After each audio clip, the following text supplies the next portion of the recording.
Религия ислам регулирует образ жизни каждого мусульманина и дает ответы на все его вопросы. Ислам затрагивает каждую сферу в жизни мусульманина, чтобы у него не оставалось вопросов.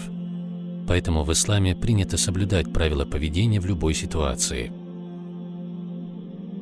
Имея в распоряжении предписания Всевышнего Аллаха, переданные через его пророка, алейхиссаляту вассалям, относительно всякого действия и каждого случая, который может произойти с человеком, даже такого как чихание, мусульманин может поступить наилучшим образом и получить за это награду. Это ли не благо и милость Аллаха?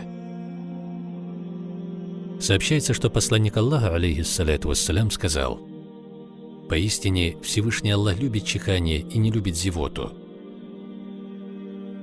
Как указывают ученые и богословы, смысл этого хадиса заключается в том, что достойна похвалы причина чихания.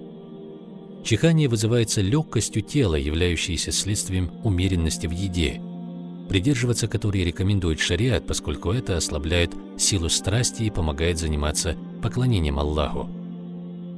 Тогда как зевота представляет собой полную противоположность чиханию.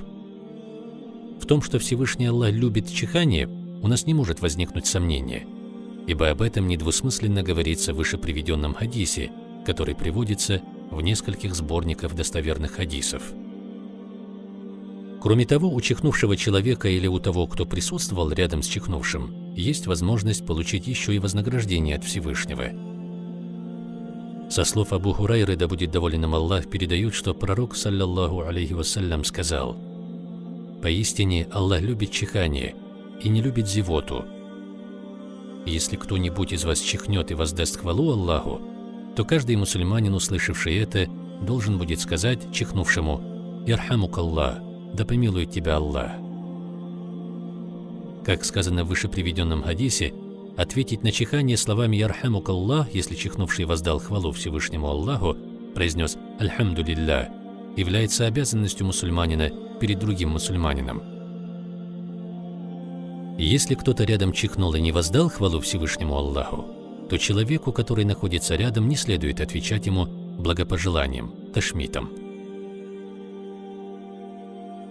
От Анаса ибн Малика, да будет доволен им Аллах, передается: однажды два человека чихнули в присутствии пророка, алейхиссаляту вассалям, и одному он сказал: «Ярхамукаллах, да помилует тебя Аллах». Другому же он этого не сказал. Тот, кому он этого не сказал, спросил: «Почему, услышав, как чихнул такой-то, ты сказал «Ярхамукаллах», а когда чихнул я, мне этого ты не сказал?» В ответ ему пророк, саллаллаху алейхи вассалям, сказал: «Этот воздал хвалу Аллаху, а ты хвалу Аллаху Всевышнему не воздал». Также от Абу Муса аль-Аш'ари, да будет доволен им Аллах, передается, что он слышал, как посланник Аллаха, алейхиссаляту вассалям, сказал: «Если кто-нибудь из вас чихнет и воздаст хвалу Аллаху, обратитесь к Аллаху с мольбой за него, а если он не воздаст Аллаху хвалы, то не делайте этого». Согласно указанию, которое содержит в себе этот хадис, не следует говорить ничего тому, кто, чихнув, не воздаст хвалу Аллаху. Исходя из этого, самому чихнувшему следует по меньшей мере произнести слова хвалы достаточно громко, чтобы их услышали те, кто будет находиться рядом с ним. Благодаря этому человек получит право на благопожелание, на которое он должен будет дать соответствующий ответ. Все, о чем говорится в выше приведенных хадисах, является желательным, а не обязательным. Большие ученые нашего масхаба указывали, что благопожелание чихнувшему, ташмит, то есть произнесение слов «Ярхамукаллах», относится к категории суннат аль-кифая, что если эту сунну выполнит кто-либо из присутствующих, то этого будет достаточно для остальных. Несомненно, если эти слова произнесет кто-то из присутствующих, этого будет достаточно, но будет лучше, если это скажет каждый. На это указывает буквальный смысл выше приведенных слов пророка, алейхиссаляту вассалям. Каждый мусульманин, услышавший это, должен будет сказать чихнувшему: «Ярхамукаллах». Исходя из всего этого, мы можем сказать, что Всевышний Аллах любит чихание и причины, вызывающие чихание.